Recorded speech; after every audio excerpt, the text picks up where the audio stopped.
Welcome back once again to the Writer Brothers podcast, the general interest entertainment show where we discuss movies, shows, video games, and even books. Boring, I know. Tonight, I am joined by my co-host, Pollo Zapatos, Chicken Shoes, a.k.a. my younger brother, John. John, how are you tonight? Phenomenal. So happy to be here. So happy to discuss things that I actually enjoy rather than think about getting off work. Exactly.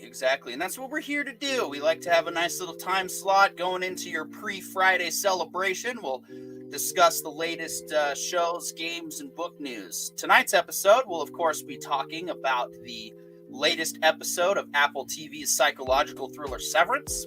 Then we're going to have a very generous block discussing an overview of Reacher, the show on Amazon Prime, where we will be comparing it to The Killing Room by Lee Child, going over its accuracy and how well it's was put on screen by comparison to how well it was put on words. And then we'll have a surprise segment and then follow it up with the games we currently enjoy. So, John, since you're our only guest tonight, and you're not really a guest, you're part of the show, why don't you go ahead and open us up with your thoughts on the latest episode of Severance? I was blown away. I think it's crazy how much Corian was right in terms of predicting the plot line and the plot arc as normal shows are going to be released. I've been studying the subject a little bit myself, and I just didn't believe that you could predict it that easily, especially with something that is continuing to be unpredictable. And I also like that the points that he brought up in our previous episodes were more along the lines of whether or not we would get world building or start to get the build up to the climax. And I really feel like in this episode, we got the build up to the climax. We get more of a understanding of how interested the original person is before they become severed. And that to me really makes me want to know how they can convince themselves, despite only being able to occasionally, under very grotesque circumstances, talk to themselves. Where in the case of Helly, going just absolutely nuts so that she could prove that she didn't want to be there, and instead her outie just straight up told her, "You're not real." That mind blown. Yeah, so I think I brought it up recently about how this show is really taking the work personality versus the home personality to an extreme. And I think we really see we see several different dynamics being played, but specifically with Helly, she flat out told herself to get screwed, basically. And which it makes sense. The innie is only a part of a person. Basically, you could argue it's less than a third of a person because it only functions 8 hours a day. And then it comes back, and that's its life. That's the side of you that exists as the work version of yourself. And so it's almost like commentary on how we abuse ourselves in jobs that we're not happy with. That because the benefits are so good, we're willing to push ourselves to a mental breaking point just to keep our job. And I think that's a lot of where that whether or not that was the intention of the writers, that's honestly one of the ways it came off to me as far as the social commentary goes, is here we have Helly who is miserable at work, but obviously her outie loves it. She doesn't have to experience work anymore. She exists she exists on the weekdays from 5:30 p.m. until I think 7 or 8, I guess. I don't remember the exact times they said. And so that's when she's happy, right? Well, now she doesn't have to deal with the workplace nonsense. And so even though the workplace Helly was ready to sever her own fingers to prove a point, she wanted nothing to do with it. and she basically said, "You're not a person." And so it almost comes off as commentary that's what we tell ourselves when we're at work is, no, we're not, we don't exist anymore when we're at work. We are basically, someone put it like this, that it's NPC mode time, so to speak, when you're working. And I found that whole dynamic to be very interesting, but it's almost, when you're given that opportunity to separate your work existence from your home existence, how far are you willing to abuse yourself to keep the status quo, to keep the good life, so to speak? And so I think it's good commentary, because people do that with jobs they hate but pay very well, but they suck it up because they don't want to do anything else. They don't want to try and live a different lifestyle. They want the paycheck. They want all the money. They want everything that comes with a miserable job. And so again, this show's social commentary, I think, is a lot deeper than maybe it's perfectly intended, or maybe it's hitting things that the writer didn't even expect, but us, the viewer, are finding things out from it. I think you bring up a lot of good points, especially in terms of the idea of separating ourselves from our work life and our home life. One of the things, like, the autistic community has a big understanding of, like, this is the most aggressive form of masking, right? Like, you don't know what your work life is anymore. And so, yeah, that is in itself a certain type of piece, but you don't even, like, when Helly is talking to herself through the camera twice, right? So she's like, I want out, get me out of here. Her other self is sitting there going, why are you complaining? You have the perfect life. And neither of them really understands the other. And I think that's where the autistic masking is really kind of shown, is that from what I've joined a few neurodivergent groups over the last couple of years, and I've heard a lot of the community discuss things along the lines of because they didn't know they were autistic, they didn't know they were masking, and until they found out that they were autistic and that they were masking, it was a lot scarier than they had anticipated, because they really had no idea which person was them, because so many masks led to the point that they buried their true self. And I think this is more of a literal interpretation of that. Not to mention, I didn't notice this until after Helly did the video, but I remembered from, I want to say it was episode 2, when we meet Petey, and Mark and Petey are having the discussion about reconnecting with your innie. Reintegration, correct. And Mark clearly says to Petey, he says, no, I couldn't still be working since the death of my wife as well as I work, and I have nothing else to do. So I think what you're saying in terms of just sucking it up for a bad job, these people don't really have the worst job. A, they have no idea what their job is. B, they have all of the benefits and none of the stress. They just have to be there by 9:05, depending on which segment of the day they got assigned, and they have to leave by 5:05. And between the time of riding the elevators, there's nothing. And that's such a... I don't want to say it seems like peace, because me personally, I would be driving myself insane trying to overcome the severance in my own head. Maybe not the reintegration, especially after watching what happened to Petey. I would definitely take more time to just talk it out in my head, which I think is what we're going to start to see from Mark. Well, we also gotta recognize too that this might not necessarily be that reintegration is a death sentence. It might just be that reintegration by the wrong person is a death sentence. And so think of it like when you go sell your lungs on the black market, which, I mean, I've never done myself before, and I'm not sure if you have either. But obviously, if you go to a street surgeon versus a certified surgeon, you're going to get what you pay for. And chances are you're going to end up dead.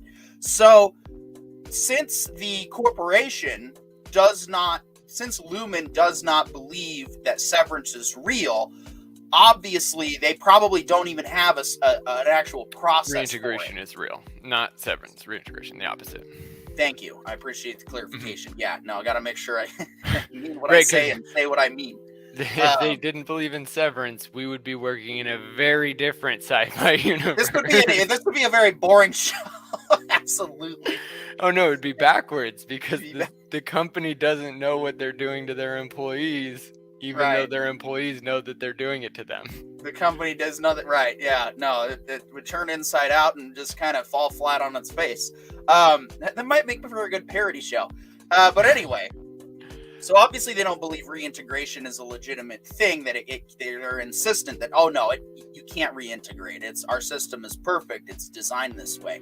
So they don't even. It's implied that they don't even have a proper reintegration procedure, if one at all. So does the chip stay in your head if you quit? But we don't even know if anyone's even allowed to quit either. We haven't seen somebody who's like, oh yeah, I used to work at Lumen. I decided I was bored of, not enjoying work. So I think that's a major question, especially in terms of PD, because was he fired because something his Audi did, or was he fired because something his Innie did, or was it a combination of both? If so, how? Right. And what? But also, at what point did he finally decide to go attempt reintegration? Exactly. And did he do it while he was working? Because the way we kind of step in here is where Mark is at his first. It's not Mark's first day. It's Helly's first day, right? And Mark is just been there, done that for the longest time. Well, it's Mark's first day as boss too, though. Right. But I mean, as far as so we don't know what his last day with PD was like, and I feel like getting the chance to see that would change our maybe not ours, but it would definitely make me start to have more guided hypotheses of the whole program. That flyer that keeps showing up in the trailer here, and Severance, brings up I want to say conundrum, but I don't know if that's the right word. It brings up something that I wonder about in terms of how many people know people are severed. Exactly. And it has implications that haven't been addressed yet. Implications, that is the word. And that's another question along the lines of how many people have been severed total since this company started, because that's not been discussed. And a lot of questions you brought up earlier, or in previous episodes that we've discussed, where Miss Casey, I want to say, yes, right? Is it Miss Casey, or is it Cobell? Harmony Cobell. Yeah, Patricia Arquette. Her role in the show. IMDb before we started. Whoopsie. Oh, I have it up, and I couldn't remember which face was the actress. But Harmony Cobell, she very clearly is loyal to the company inside and outside of work, to the point that she recovered PD's chip, which answers a little bit, partially answers your question, because even if you're fired, they don't pull it out right away. But it also could be that PD wasn't fired. It could be that PD was doing what Mark is doing now and skipping a couple days here and there. And because Mark doesn't know when he skips days while he's at work, he doesn't know, it's a lot, it feels like that it brings more questions than answers, but it also kind of guides the questions in a way. And it really feels like that what you're talking about, perma-severance, more seems like severance from history, but not severance from reality, which is a whole other weird conundrum to deal with that just feels worth exploring. I want to know why Harmony was so willing to become Harmony, because I know military people very easily can become careerists within their first boot camp experience, or their last year in their first 4 years, they can decide to be a careerist. So we do have a perspective writer comment in the chat from JourneySide429, says, York, that beard, bro. And I think I know who that is. And if I do know who that is, this is somebody we may have to bring on the stream at some point just for fun, improv, improv jam sessions, if it's who I think it is. But more on that at another time. Anyway, Dirty Side, thanks for showing up tonight. We appreciate the view and the support in what big or small way you can. And yes, so back to what you're saying is that it does seem to imply that it seems to suggest that there is no leaving the company because they don't have a process for reintegration. They don't have a process for removing chips, and it's clear that Petey obviously didn't get formally let go. He just left, is what I'm getting at. And yes, this show has a lot of more questions that have been brought up, but it did in this episode what Carrion and I were speaking last week needed to happen by episode 5, because there's a lot of exposition that took place and a lot of other questions that were answered. But you're right, it just brings up more questions, and I think that's really the mark of a good psychological thriller, is something that is able to keep you interested by not just showing you, hey, here's some cool psychological stuff and we're going to rearrange the timeline on things and events, and then it's going to be a cool ride, which, don't get me wrong, when those stories are executed great, it's awesome. This is one that clearly has a story laid out. This is not mystery box writing, at least right now. And if it's mystery box writing, then good job, you fooled me. This is actually, I'm pretty sure the end of this season will have a satisfying conclusion, but there's still going to be enough hanging on to go into season 2.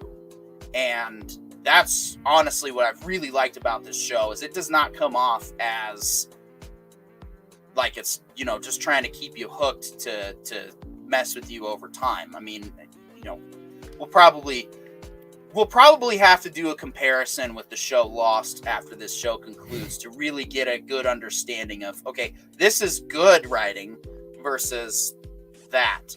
Mm-hmm. And so this is what like I said, I keep raving about this show because I love it. It is good. It's keeps you on the edge of your seat, and yet, the most exciting thing that's happened is a dude died because his chip, malfunctioned, or the way the integration process didn't work. There's no grotesque violence.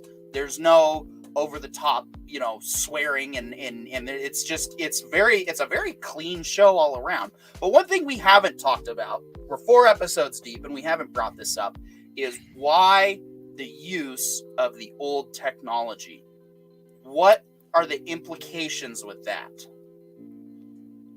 I love the question and have 2 potential answers based off of what we've seen so far. The first answer is it's more along the lines of, again, bringing up the military. If the equipment works, if it ain't broke, don't fix it.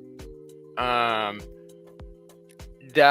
to me seems like something this company is really good at, because you're only there for 8 hours, because you don't get to come back tomorrow angry about what happened yesterday. You're more likely to preserve everything. You're not gonna be like, tomorrow I'm gonna come in and I'm gonna break the boss's desk and break the computers. Not to mention your Audi has no idea, or your innie has no idea what technology exists. So it's back to that, if it ain't broke, don't fix it kind of mentality of they're working with these computers. They work every time. Nobody can hack them because they're literally the oldest thing ever and incapable of touching the internet. Which is an easy answer. My second answer is that the devices are actually a major world building element, and they're connecting to something, I want to say ethereal. It's the only thing I can think of that makes any sense, is it's kind of like one of those things where writers say, well, like with Transformers, where they say all of our tech came from Megatron, right? What if this show or these writers are trying to say that these computers were part of like the first batch, because I can't recognize what model computer this is, if it's an actual computer or not. It's definitely made to look old. Right, and that seems extremely intentional. So it could be that like these are the aliens' computers. These are time computers. I don't know. It's just so much goodness though. Like I want to know.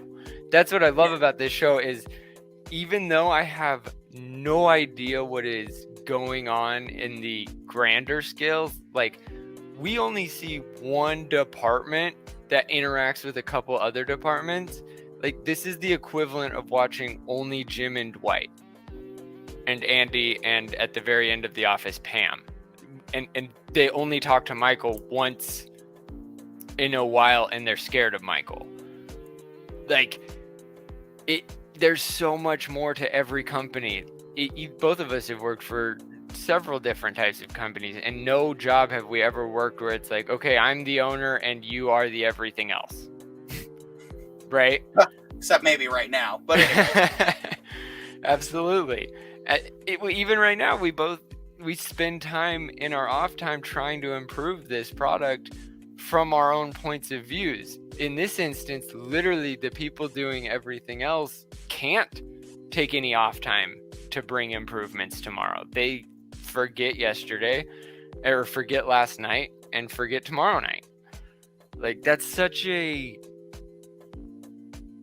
it's an odd spot, you know? It feels like there's so many more questions to be asked. Well, and it makes you wonder why they don't just soft wipe the workday memories and keep the innie in like a perpetual state of short-term memory loss. And maybe that's something they wanted to try. Didn't. What? What's to say they didn't, you know? Well, because like, what if this is the best iteration so far? Well, yeah, the way we see Helly, though, basically gives you our answer because she's like, oh, there's like no days off. Oh, just, right. Okay, I see what you're saying now. It seems to imply that maybe that's something they could do because short-term memory loss is exactly what you'd want to have a function in a thing like this, because then your innie forgets every single day that they're working, but they don't forget the knowledge that they had, and then because it would just kind of be a soft, like I said, a soft memory wipe. I feel like the reason they couldn't do that is mostly because the wake up experience is so jarring that they would waste half of their day every day being okay with, like, I feel like there would be a lot more shakes, a lot more like, I don't know what's going to happen. I don't know what happened yesterday. My memory's missing and my other memory's missing, you know? Well, that's what I mean by a soft deletion of memories. It's not like a total wipe. It's just, it basically is like, oh yeah, I know that I did tasks today, but I don't remember spending hours and hours doing this, you know? Like it would kind of soften them up a little bit so that they wouldn't have like a constant state of, oh, I work here all the time. It would just be, no, you only work here for the 8 hours. And then when you go, you know, when your body goes home, you don't remember as much from the previous time. So that way it feels more like a dream. That's what I'm getting at. But that's interesting. Yeah. I wonder that's how just in-depth effective that would sci-fi make them at their tweaking. jobs. I'm not saying, sorry, what? Well, that's something that's like a really good question, because I feel like with the already stated age of the company, that there have been hundreds, if not thousands, of variations of this project. Because like we've discussed before, Irving's the oldest one there. Yeah, and he's only been there for 2 years. Yeah, that's odd, you know? And then, I gotta go back, actually, I'm gonna wind back the, breaking the illusions of the magic, people. Should be right. Actually, it's like a real quick clip there. Oh, dang it. Literally half a second. Son of a... me failing at technology should be entertaining enough. Anyway, this sequence, right? Oh, this wasn't the exact scene. Okay, interesting. This was similar, though. We actually saw what this is, sort of. We got a glimpse. And That is not What old is school going on tech. here? Huh? I don't know what that is, but that's not old. Right? So we've seen all these old computers. They use tape recorders. They use all this. They use old school, the projectors with the transparent paper that you had to use in school. They have that. And then we have, what is this? This looks like a super printer of some kind. Because the lady on the far left is holding a bunch of papers, but one of them's wearing a smock. More questions. Well, when I saw this scene, in the last episode before Helly hung herself, I was like, I had to go back and look at it, and I was like, I have no idea what this is, and I'm okay with that. But I'm like, come on, what's going on with this show? Yeah. So, speaking of which, now that we've, spoiled the ending of episode 4, what did you think of that? What do you think of the implications of that? I really feel like Helly is going through the same thing everybody has gone through. Because the moment she came back from the break room at the beginning of the episode, he says how many times? Showing us that our previous questions about whether or not they remember what happens in the break room is actually answered. They do. They know exactly what they said. They know how many times they said it. And they know that certain times they had to say it over and over and over again. And to be able to know that is scary, because it really shows how much the innies are being run like cattle versus the outies being left to their own devices. Even though they're being watched and a little bit guided, but PD got too close for it to be they're actually spying on them. PD was in his house for multiple days at a time, and they don't know that he talked to him. And then his instant rebuttal to, why are you at the funeral? Well, we work together. And they're like, well, so you don't even know anything about him? And he's like, no, I just saw that he was in my department, technically, because he was part of the Severance, right? Yeah. That really, to me, it plays with my head a little bit, It makes me wonder, how much do they really bully these people? And not necessarily saying bully to just describe them as being intentionally nefarious, because it could be that it is borderline spy-like. They have to protect. This is this is Area 51 level secrecy, and this is why the aliens from Area 51 have never gotten out. It's because the people that hide them are severed 8 hours a day. Yeah.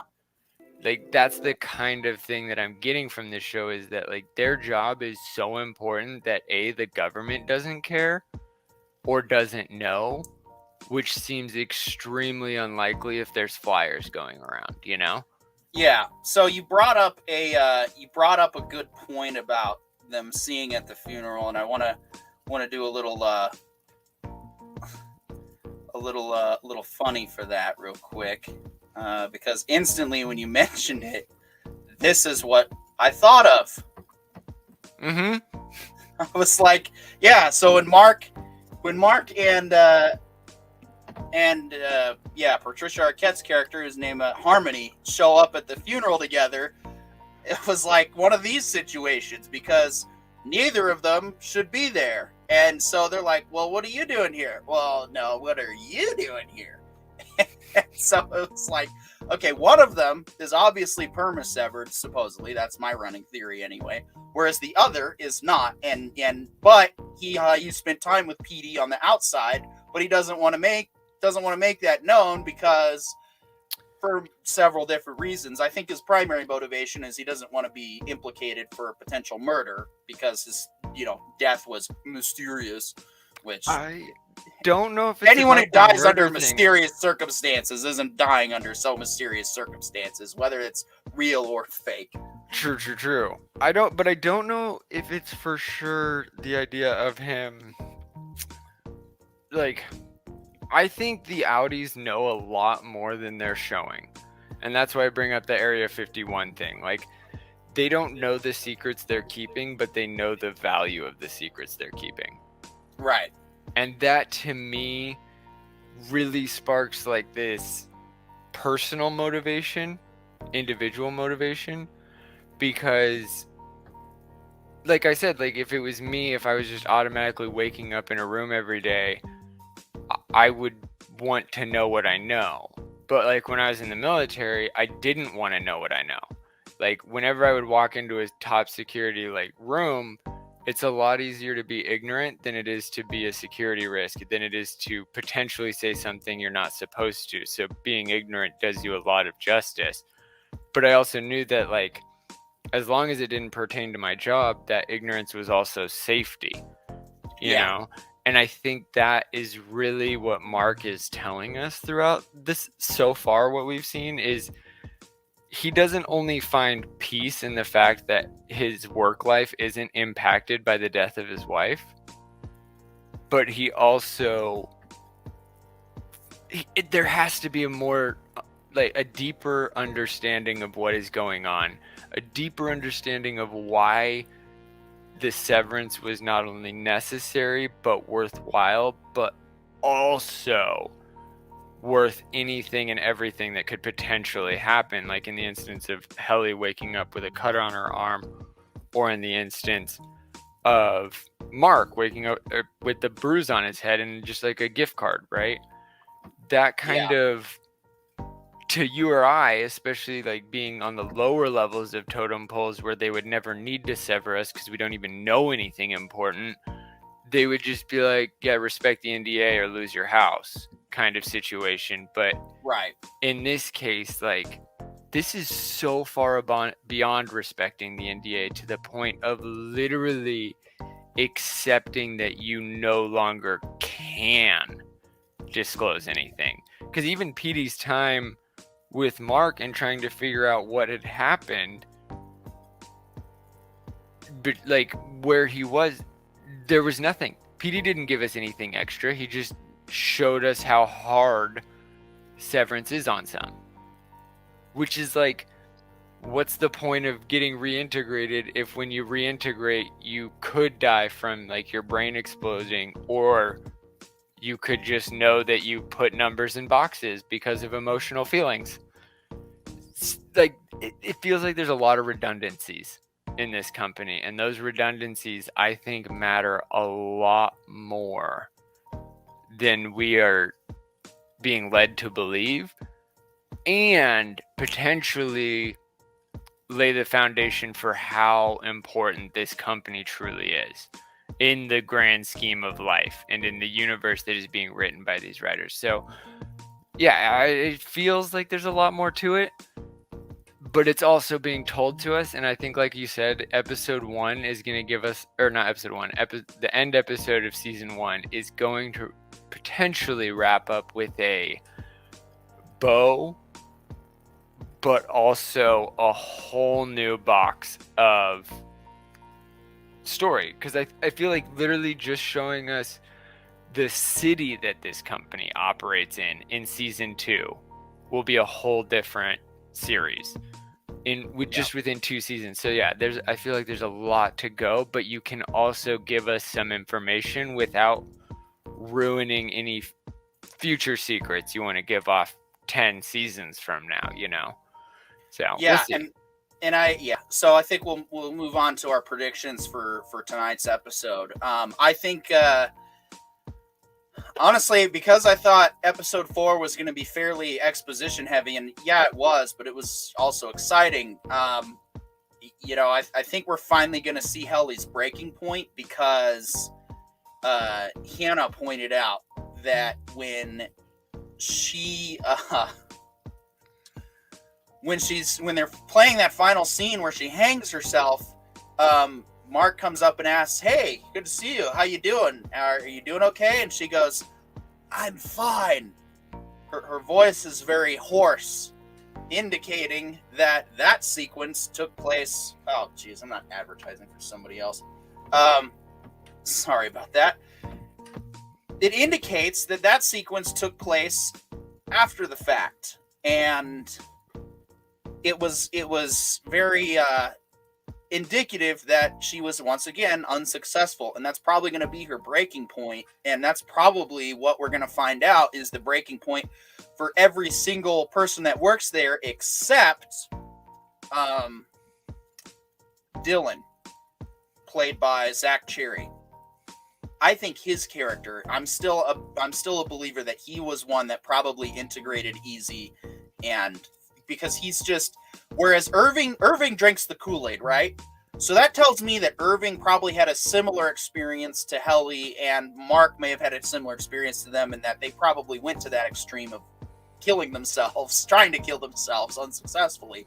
Whereas Dylan probably was just like, yeah, man, I bet my Audi's a real badass, and, you know, I'm just in here making sure that they're doing badass things. And so he just probably drank the Kool-Aid from day one, because, like I said, there's those types of people that I've worked with that are like, oh, yeah, it's the greatest thing ever. And I'm like, no, it's not, but good for you.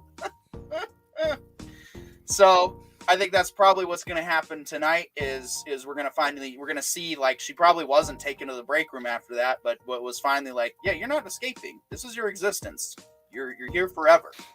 And then we'll probably see by the end of this season, we'll probably see somebody, I don't know if it's going to be Mark or if it's going to be Irving, but somebody's probably going to agree to be perma-severed, because that's exactly, I'm pretty sure that Patricia Arquette's character is perma-severed.